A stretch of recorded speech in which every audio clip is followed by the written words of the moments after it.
సాంకేతిక పరిజ్ఞానాన్ని భారతదేశంలోకి తీసుకొచ్చి దేశ అభివృద్ధిలో కీలక పాత్ర పోషించిన మహోన్నత వ్యక్తి స్వర్గీయ రాజీవ్ గాంధీ అని, ఆయన మరణం భారతదేశానికి తీరని లోటని కాకినాడ జిల్లా కాంగ్రెస్ అధ్యక్షులు మాదేపల్లి సత్యానందరావు పేర్కొన్నారు. మాజీ ప్రధాని స్వర్గీయ రాజీవ్ గాంధీ 34వ వర్ధంతిని పిఠాపురం నియోజకవర్గంలో కాకినాడ జిల్లా కాంగ్రెస్ పార్టీ అధ్యక్షుడు మాదేపల్లి సత్యానందరావు ఆధ్వర్యంలో కాంగ్రెస్ పార్టీ నాయకులు, కార్యకర్తలు, అభిమానులు ఘనంగా నివాళులర్పించారు. పిఠాపురం పట్టణం ఇందిరానగర్ వద్ద గల మాజీ ప్రధాని రాజీవ్ గాంధీ విగ్రహానికి కాకినాడ జిల్లా కాంగ్రెస్ పార్టీ అధ్యక్షుడు మాదేపల్లి సత్యానందరావు చేతుల మీదుగా పూలమాలలు వేసి ఘనంగా నివాళులర్పించారు.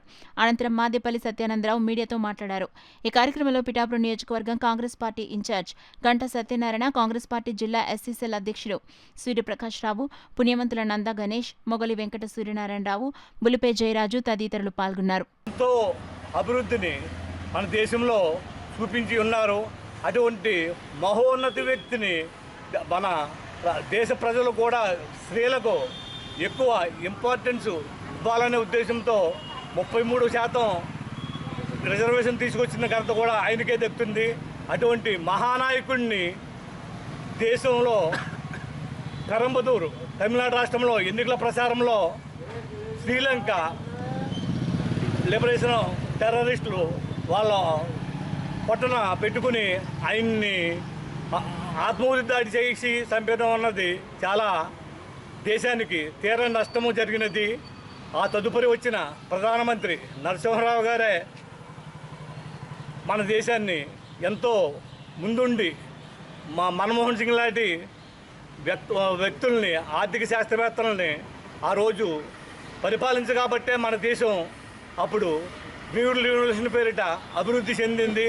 తరువాత సోనియా గాంధీ గారి నాయకత్వంలో 2004 సంవత్సరం నుంచి 2014 సంవత్సరంలో కూడా మన దేశం బడుగు బలహీన వర్గాలందరికీ సమన్యాయం చేస్తూ ఎంతో మంచి పరిపాలన ఇచ్చి ఉన్నారు. రైతులకి కానీ వ్యాపారస్తులు కానీ అందరికీ కూడా సమన్యాయం చేసి ఉన్నారు.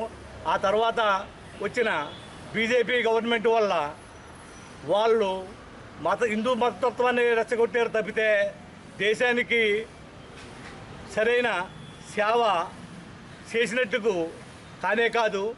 ఇకపోతే నేను మొన్న 2024 ఎలక్షన్స్లో పిఠాపురం అసెంబ్లీ నియోజకవర్గం పోటీ చేసి ఉన్నాను.